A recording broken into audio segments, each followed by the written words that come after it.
asalaamu calaykum waraxmatullaahi wabarakaatuhu kulanti wacan kusoo dhowaada dersi ka mid ah duruustii ka bixi jirtay dugsi 24.com biidnillahi kariim dersigan aan maanta qaadanayno wuxuu ku saabsan yahay attanwiinu bilfatxa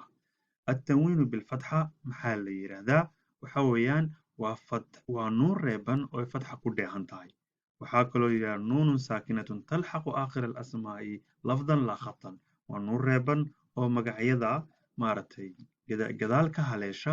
dhawaaq ahaan laakiin dhigaal ahaan aan la qorin marka waxa weye waa nuun reeban oo hadda fatxa ku dheehan tahay attanwiinu bilfatxa marka waa waxaa lagu dhawaaqayaa labadaas sumado astaantaas ama labada fatxo waxaa lagu dhawaaqayaa waxay ka dhigan tahay marka waa ba oo lagu daray waxay noqonaysaa ban waxay ka dhigan tahay ba oo lagu daray fatxateyn laba fatxa lagu daray waxay noqonaysaa ban waxay la mid tahay ban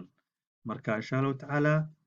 dhugta tusaalayaasha soo socda kuwaas ayaan insha allahu tacaala si fiican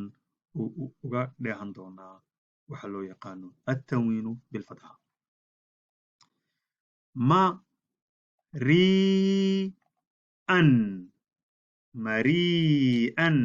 mari'an taasaa loo jeedaa mari'an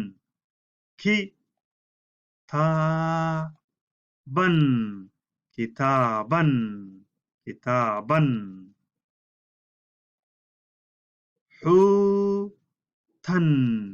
xuutan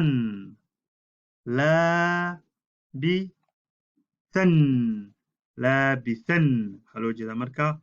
tan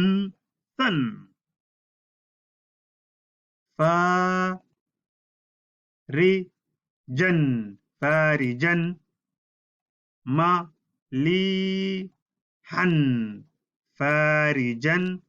maliixan خوخا